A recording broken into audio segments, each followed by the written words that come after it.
I don't know whether you've ever had one of those moments where you've been waiting with anticipation for something. Maybe you're like me, and your answer to a problem is to buy something on Amazon because you know it's going to be there exactly the time you want it, probably before 12 o'clock the next day, which is a delightful, horrible way that the world now works, and I am torn constantly by it. But maybe you've had that moment. I had that moment recently. I had a very old phone. Such an old phone that someone was once doing a video on social media, and they were looking at the phone for a second, and they then like kind of looked around and then were shocked to see that the camera on the front of my phone was so tiny, because she was just like, well, how does someone have a phone that is this old? And so recently I upgraded my phone, and it was very exciting. And we ordered it, and we waited for it to come to the house, and I had to wait for all of 24 hours. And it was painful for that entire 24 hours of just waiting and waiting and waiting. And so I managed to hold it together, but the excitement was too much. And then eventually it came to the door. I opened the door, I took the phone, and my body was filled with dopamine, and it was the best thing ever. And then a few days later, I was like, well, that buzz is really gone. And then I clearly had to order something else, and then the cycle was perpetuated. And I don't know whether you've ever had that feeling where you're like, okay, well, I'll just get another thing, or I'll buy something else. Maybe maybe for you it's a promotion, maybe a house or a holiday, and for a moment it's exciting, but then a week later you'll find yourself back where you were, kind of just waiting again, waiting for the next thing that's going to bring some joy, the next thing that you can be like, yeah, I have this thing, and my car goes at this speed to 60 mile an hour. Your car does not. My car doesn't go anywhere very fast because it's big enough for two children and a dog. But maybe for you it's the car. Maybe it's the impressive thing. It's being able to say, oh, look at this, look at what I have. And it's like there's a hunger in us that stuff can't actually satisfy. And that's what we're going to look at today. In both Paul's writing and in parable that Jesus says, they're addressing just that feeling that stuff might look like it's going to satisfy us, but it's not actually going to. And so let's look at Timothy first. And Paul writes to Timothy, and Timothy is a kind of a junior pastor. He's kind of learning from Paul the way to go about it, the way to learn how to do it. What are the ways that you do it? And so he's warning him about the danger of making wealth our ultimate hope. And he says in verse 7, we brought nothing into the world, and we can take nothing out of it. Which feels pretty blunt. Welcome to church. I hope you're really enlivened and excited to be here. And then later on, he urges, command those who are rich not to put their hope in wealth, which is so uncertain, but to put their hope in God, to do good, to be generous and willing to share. In this way, they may take hold of the life that is truly life. And so for Paul, the choice is clear. Don't chase imitation. Don't chase what looks like it's going to satisfy. Don't chase the potential for satisfaction or the limited option of satisfaction, but chase what is eternal. Chase the eternal satisfaction. And then Jesus really takes this point, turns it into a story, and boy, does he hammer it home. You can't miss it. He is making the point very clearly. And in this story, Luke tells us that the Pharisees, who, in his words, loved money, were sneering at Jesus. Jesus is teaching, he's going about doing his thing, and they're sneering at him as they are seeing him do this. And so Jesus tells them a parable that's really holding up a mirror to them, showing them the danger of living for wealth while ignoring the poor. So he begins. There was a rich man who was dressed in purple and fine linen and lived in luxury every day. And then it goes on to tell the story that a man lay at his gate, a poor man named Lazarus. He was covered in sores, longing for scraps, longing for any kind of food. The rich man has no name in this story, which is important, but Lazarus does.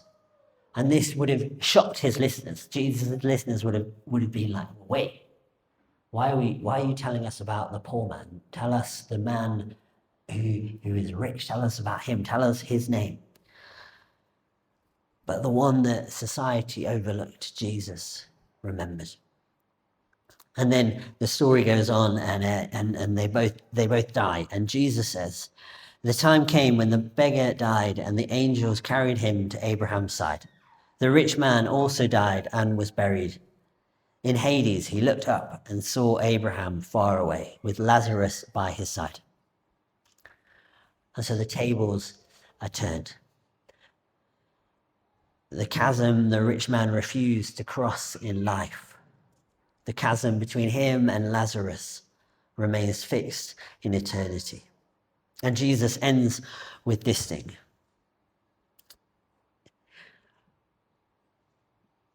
Well, he ends with the sting. Let me give you a bit more context. He ends with the sting after this long back and forth between the rich man and Jesus. And the rich man spends all of this time kind of going, let me go back. Like, if you let me go back, then they'll listen to me. They'll listen to a dead man, and then they'll repent and they'll turn to the right ways, and they'll end up in the right place, not here. Let me go back. And he asks this over and over again. And then Jesus responds by saying, if they do not listen to Moses and the prophets, they will not be convinced, even if someone rises from the dead. What we see there is that it can be any wonderful manner of ways that we try to convince ourselves or to convince others, but that it is Jesus that gives us the way to life, the way to true life, the way to true satisfaction.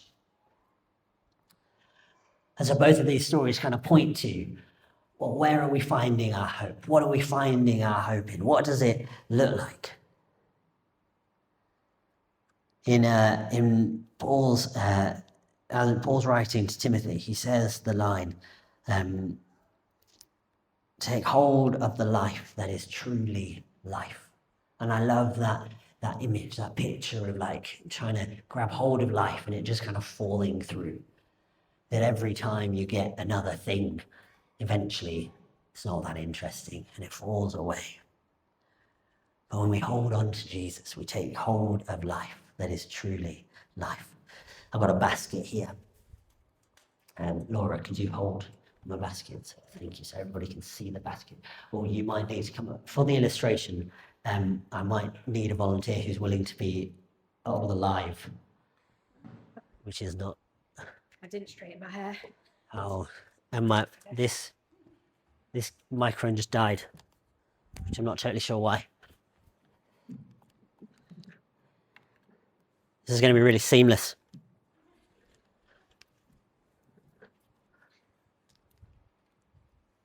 Wonderful. Okay. And so we've got our basket, and often in our life, what happens is that we gather stuff. We gather stuff into our basket. We accumulate important things. We accumulate, this is representing work, because this is my work phone. We kind of accumulate this significance of being important, or the promotion. We put that into our bag and we're like, yeah, okay, I got it. And then we put, this is a plug, it connects power to things. So we look and we connect ourselves. We look at how connected we are, and we network our way around, and we become big and important by how impressive our LinkedIn network is. We accumulate more exciting gadgets, and we're just like, well, I've got the latest one. It's the most exciting. It's going to be great. This one. We gather, we make sure that we've got all of the food that we could possibly need. Well, there might be quite a lot of people around us who don't really have anywhere near enough. And so we gather that. And while we do that, we accumulate all of this stuff we cling to. And Paul says, wait, guys, you're gathering all of this, but you brought nothing into the world. And we can take nothing out of it. And so at the end, we'll have a suitcase and it will be completely empty. Thank you. And so the question is, what can I carry with me? Sorry. The question is not, what can I carry with me? The question is, what can I give away now that will last forever? What can I give away now? What can I do now that builds legacy, that builds eternal foundations? And what lasts isn't the things that we kind of put into our basket and try and make the most important thing. What lasts are the things we give away. The moment we stop to notice someone who feels invisible. The choice to be generous when you could hold back. The decision to cross the gate and love your neighbor. Hello, buddy. You got a biscuit? The ways we live in light of Jesus, who did rise from the dead. Those are the treasures of eternity. I'm so sorry.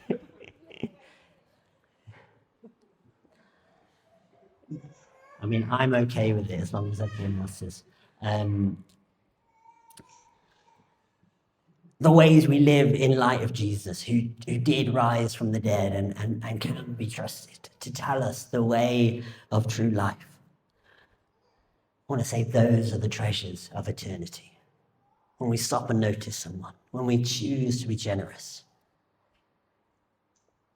when we decide to cross over the road, to choose to lay down what would be easier for us and to love our neighbor.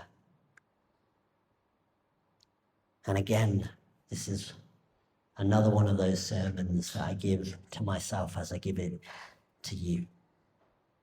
So here again, Paul's words. Take hold of the life that is truly life. The rich man in Jesus' story never did. He clung to what he had, but it slipped through his fingers. Lazarus had nothing, yet in God's kingdom he was rich. Yet in God's kingdom he was rich. And so where are we finding our satisfaction? Where are we finding our richness? Where are we finding our joy? Is it in the things that we can store in a basket? Or is it in the things that feel kind of ethereal and hard to hold on to, but are really important? The things that build eternal treasure. Take hold of the life that is truly life. And I wonder if there are a few questions for us to ponder. Where are we putting our hope? And maybe, is there a Lazarus at our gate? The person that God is calling you to notice, to love, to reach out to. Because the only thing we can't lose in this life the only thing you can't lose is the life you give away. And so take hold of the life that is truly life. Don't settle for imitation. Hold on to the thing that is truly going to satisfy. Amen.